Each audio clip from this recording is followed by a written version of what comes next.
go. All right. Okay, let's see how this works. Hello and welcome again.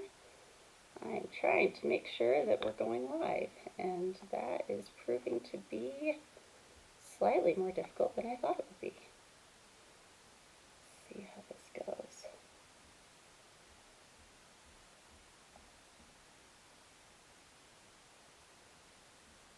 All right, now we're live. I can see it on the feed. Awesome. Okay. So, to make sure that we are on the same page here, we are going to be talking about market research in our cover design toolbox. And I want to talk about the steps that come with that. So, when we're doing our cover research, we're looking at the tone first and foremost. That's the first thing we want to know. What is the book that you're writing? What's the tone going to be for that? And then after the tone, we're going to talk about your niche genre. And once you know what your niche genre is, then we're going to move over to finding books that are like your book. Specifically, the covers. What covers are portraying what you want to know about or you want your readers to know about your book? So the people who are going to look at your book, what other books do you want them to also be picking up? Then you're going to be taking notes. You're going to be taking note of what the colors are, the typography, the layouts you see, all of that sort of thing. So I'm going to walk you through what that looks like. And we're going to start with talking about what the tone of my reader magnet is, because that's what we're going through and creating a cover for here, is my reader magnet. So this is a pirate fantasy romance. Its tone is a happily ever after. I have high stakes, but I keep it really lighthearted. There's a lot of magic involved, and it's a low spice book. So that's the tone that I want to get across to my readers. When they look at the book, I want them to be able to look at the cover and say, oh, I understand what I can expect from this. I also know my niche genre. My niche genre is an other world in a gas lamp tech era. I can speak, I promise. Pirate fantasy romance. And so now what we're going to do, now that I've gone through and I've done those first two steps on my own, we're going to look at some like titles. So one of the things that's really important when you're doing market research is to look in a lot of different places. So obviously I have Amazon up, and I've got their, instead of going through featured, which is what they'll give you, I put up bestsellers. Because we want to know what covers are catching the attention of the readers and and the market that you're in. So I've searched pirate fantasy romance, which is just a really broad genre. It's still a niche genre, but it's a broader genre. And I can go through and I can see what is pretty consistent on the covers. So I'm seeing a lot of darker colors. I'm seeing either, like here, Escape the Sea. I'm seeing the main character, is what my guess is here, along with the ship to indicate what it is. Or here I've got the main character with a pistol in her hand. So I've got a lot of photographic manipulation covers. And then I've also got, like here, this is what we call an object cover or an adjective cover. And it has the title as the main thing that's going to communicate to you what's going on. But it also has some of these different effects here. It looks like they're either rose petals or leaves, and then the dagger here. Now, it's really important when you are doing this research to look at more places than just Amazon. Amazon, if you are going to be exclusive there, then that's fine. You can definitely look there, but I don't plan on being exclusive. So I've also got the same search up in Barnes & Noble, and you can see that the covers shift. These covers look different in Barnes & Noble than what's selling best on Amazon, and that's because you're going to have different buyers to a greater extent.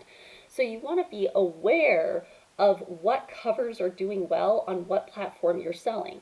And again, I see a lot of people on the cover. I see photo manipulation.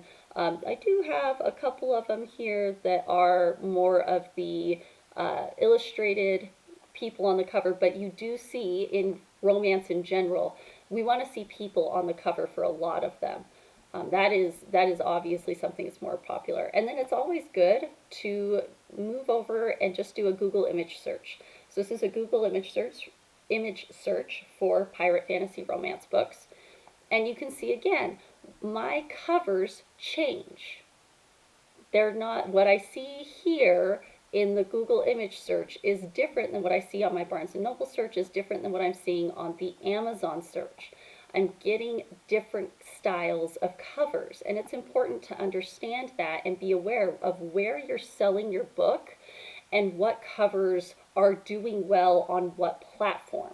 So you're going to want to figure out, if you're going wide, you're going to want to find the covers that are doing well on lots of different platforms so that you can see that your book will perform well on all platforms. If you're going to be exclusive to Amazon and you never have an intention to go live, that's something to keep in mind. You're going to look specifically at Amazon and make sure that you're doing that, or doing what's popular over there.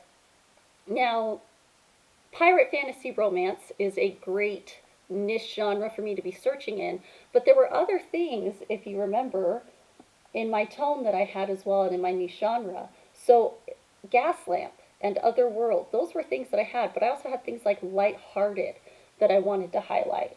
And so I'm going to search those things as well. So I'm going to come back into Amazon and I'm going to search Gaslamp Fantasy Romance.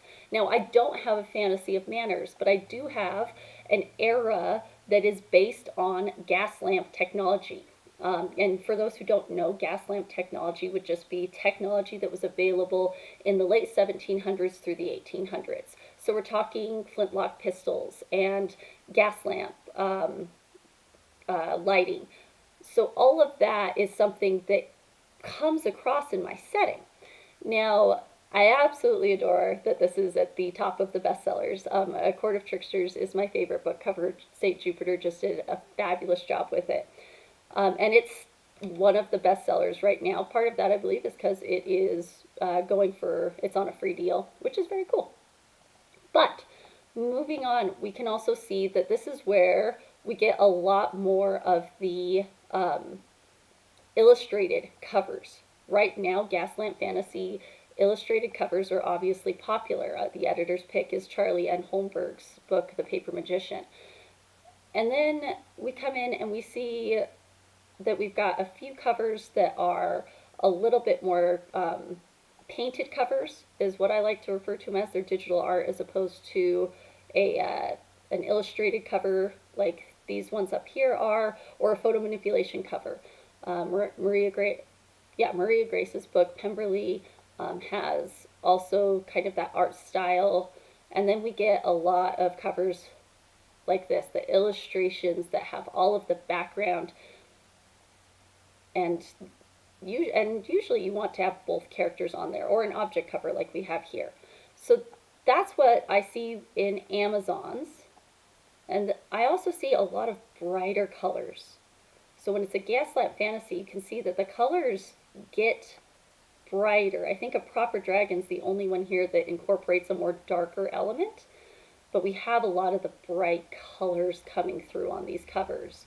And we can see in Barnes & Noble that you get a similar look when it's the illustrated and the object covers. We see more of those up here. We also start to see some that we're getting a little different set of results in Barnes & Noble. We're getting photo manipulation covers, and we're getting the standard cover for a romance novel, which is a guy with an open shirt or shirtless on the cover, and you see that a lot.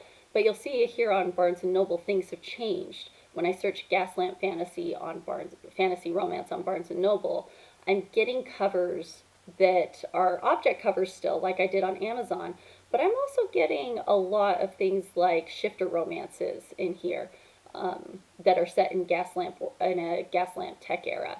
And so you can see that what's selling on Barnes & Noble is slightly different than what's selling on Amazon as far as covers go. And then you'll see again when I come over to Google, it changes yet again. So I still have a lot of these illustrated covers, but now I have a lot of photo manipulation covers too, and the colors have changed. So my colors here, I do still have some of these brighter colors, like all the works here by A.L. Lancaster, but my colors have gone darker when I've moved over into a Google search. And so that's something to keep in mind of what currently is popular and coming up in these search engines. And then the last search I did was for light-hearted fantasy romance because my book is light-hearted. And so in Amazon, you'll see that we end up back at some of these art covers, these painted covers. This is a bit of a combination of our illustration cover with some photo manipulation going on as well for the text. And then apparently we have an author who advertises her books as lighthearted Regency fantasies. And so her covers, you can see, are very bright. There's a lot of light in these colors or covers. The colors are lighter and brighter. And then you also have more of these object covers here. And then you can see, let's see, who is this author? Marissa Doyle. So Marissa Doyle, part of her advertising is lighthearted fantasy romance. And so I'm going to see a lot of her through here. But you can see that the colors have gotten brighter. When we say lighthearted, the colors brighten up. Even here with these ones that are the, let's see, Tangled Dreams and Web of Truth. Even these have some bright colors in them surrounded by darkness. And so when we want to portray that lightheartedness, we do that by bringing in some brighter colors. Even the Vampire Valentine. I don't personally think that that would be a lighthearted book, but it came up in our search, and there are these bright orange and yellow lines running through the red heart, and then the gold here through the Egyptian undead. So you can see that we've got much brighter colors when I want the tone to reflect lightheartedness, and I want to have that shown in whatever cover I create. So back to our steps. I've gone through and I've taken some notes about what the colors and the typography and the layouts that I've seen. And I'm going to show you with my favorites, because step 5 is to save your favorites. And I've already gone through and pulled my favorites out. And I'm going to show you with my favorites what I'm seeing as far as the colors and typography and layouts are that I can shift and take over to my cover for my reader magnet. So we all know that I love this book cover, Court of Tricksters. It is my favorite book cover. And what I like about this book cover as far as how it applies to my book is the brightness of colors. I love how bright everything is, even though it still has this darkness to it. There's still quite a bit of the dark coloring through our two protagonists here and into the title as well. So I know that I can have that light color, but I can still portray my high stakes situation with the dark colors in strategic ways. I also really love the layout of this using the rule of thirds and also some framing, being able to take two layouts and put them together. And then I like that the Court of Tricksters, that the serifed fonts here play really well to manipulation, and that St. Jupiter has done a great job of finding a font that allows her to manipulate it to include some of these other elements, to communicate through, like the word tricksters here with the C, that things are a little skiwampus. It's just a fabulous use of design, and she's done a wonderful job at it. So I really like a lot of what I see here, and I can see how a lot of it can play into my book cover. Let's also take a look here. This is Belinda Kroll's Haunting Miss Trentwood. This is a Gaslamp fantasy romance, and I love this book personally. I think it's a fabulous book. But I love what Belinda Kroll has done here, because I do know that she created this cover. And she's done a great job of having the rule of thirds is still what she's using to create her layout here. She's got a little tiny bit of framing going on, but I absolutely love this line going sideways on a slant through the book cover, because you do get this feeling of being off kilter throughout the entire read. And this book cover does a great job of portraying that there's going to be a level of off kilter as you read. She is going to spend a good chunk of the book feeling like everything is spiraling out from under her, and that line through the center at that slant just does a great job of portraying that and showing that. Now, these next three book covers are all part of the Vampire Pirate Saga. They're books 1, 2, and 3. They're by, I don't know who did the cover. I haven't been able to find that just yet, but the books are by Isadora Brown and Rebecca Hamilton. These are pirate books. And that's part of why I picked them up, is because I want to make sure that I'm getting through what the tone, or I want to make sure that I'm getting the pirate side across of this fantasy romance that I've written. And these three books are incredibly popular in the pirate fantasy genre. So what we have here is, again, the rule of thirds, where we've put the most important things in this top third, and we've made the title in the center third the most important thing down here. She's used, or he, I don't know who's made the cover, but whoever's made the cover has gone through and used a lot of the red, yellow, and blue elements here. And they've gone so far with their covers to mute that so that the brightest is the yellow and the white and the blue, but everything is red, yellow, and blue. Now, these are vampire books as well. So when I'm designing my cover, I'm going to take a lot of that red out because I don't have vampires in this. But it's good to see something that is selling really well right now, that is really close to my genre. These are also darker books. So this is book 2. And you can see they keep the same color scheme. We still have the red, yellow, and blue. We still have the same basic layout.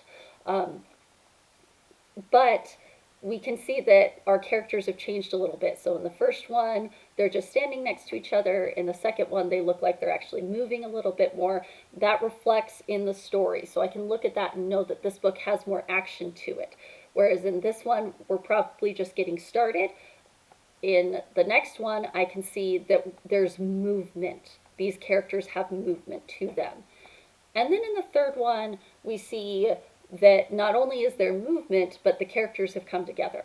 This stance is very different from these two stances in the first and the second book. And I would go so far as to say that I believe in the second book there's going to be a part of it where these characters are spending time away from each other in the book, because you can see that there's a very intentional bit of space right here between the two of them, and that speaks to the reader.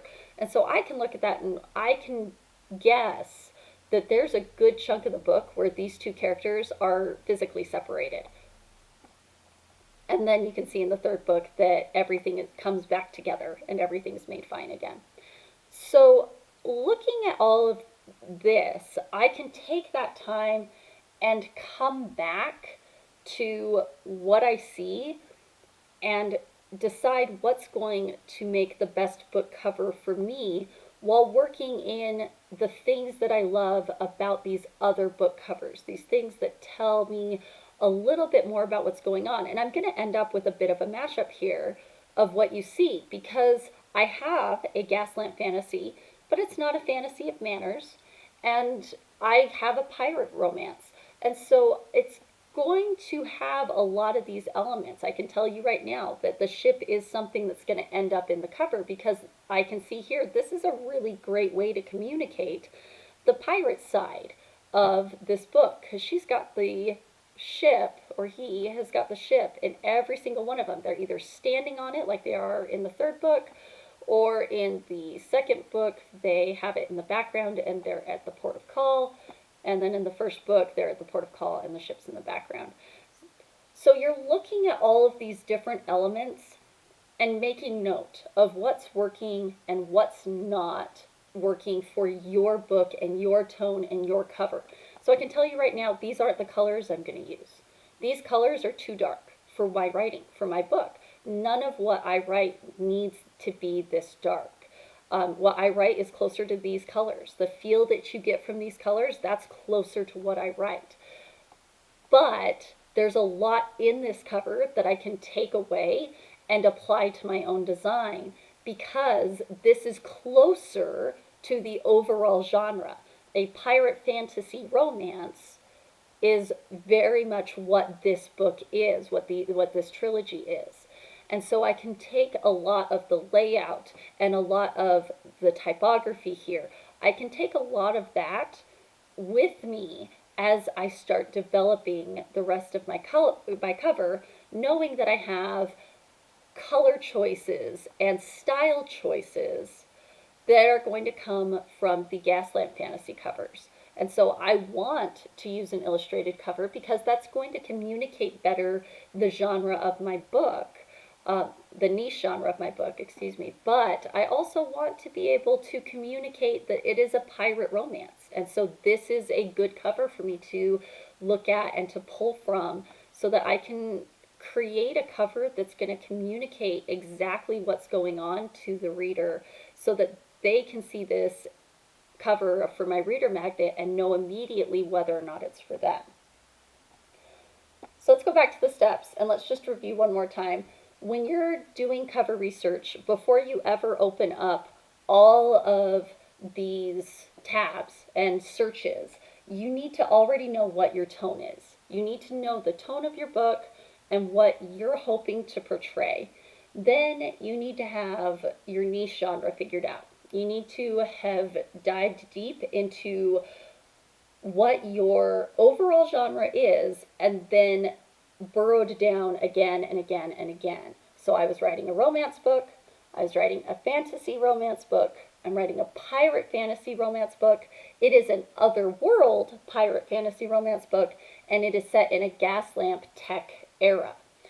Then, once you have all of that done and figured out, that's when you can open up your Google searches and Amazon searches and every other retailer you plan to be selling your book on. And that's when you start looking at finding like books, books that look like yours in one way or another. So like we saw with mine, the Vampire Pirate Saga is way darker than my book is, but it is a pirate fantasy romance set in another world. It's not a gas lamp world, but it is set in another world. And so that I can take a lot from those covers and understand what's working for those covers and incorporate them with covers that have that gas lamp communication to them. And then I take note of what colors do I see? What typography do I see? What layouts do I see? What are those special elements that you find on the covers of these books that you might not find on the covers of other books? And finally, you save your favorites, like I did. All of those tabs that I had open where we were looking at specific covers, those are the favorites when I went through and spent the hours doing this research that I pulled, and I'm going to be basing a lot of my cover off of those things that I saw there. Okay, get my screen right here. There we go. So I hope this was helpful. I hope that this was something that made it more palatable, because I know oftentimes we say, well, do your research and figure out what you need to do and what your cover needs to look like. And that can feel overwhelming. And it can also be information that doesn't actually translate well to a lot of people. So if this didn't help you, then let me know down below in the comments. And if it did help you, please let me know as well. I'd love to be able to create more videos like this that are easier to understand and help authors really move forward in creating their own covers, and at the very minimum, being able to talk to a cover designer in a way that they get what they want out of it the first time, instead of having the constant back and forth And I do know that there are cover designers out there that charge every time they have to make a new mock-up. And I don't want you to be paying every time because you just don't have the words to communicate with a designer and the designer doesn't understand what you're saying. So whether you're creating your own cover or whether you're working with a designer, this is something that I hope you'll take the time to do because it's going to, first of all, help you a ton with marketing. This is a great way to get your keywords and get a lot of the information that you need to be able to communicate with a reader what your story is. But this is also how you figure out what your cover needs to look like and make it better and make it what you want it to be. Um, so I hope that the live format was good. I appreciate you putting up with the insanity that is learning how to do this so that hopefully when it comes to the AuthorTube Writing Conference, I don't have the same problems that I've been having as I've tried to learn how to do this. But I thank you so much for coming and being a part of this journey with me. If you have more questions about cover design, let me know in the comments. I would be happy to answer them. And in the next videos, we're going to talk about my process in building all of the elements together in creating the cover for my reader magnet. So make sure you subscribe. I post videos on Wednesdays about cover design, like this one, discovery writing, and self-publishing on an almost nothing budget. I hope to see you again soon.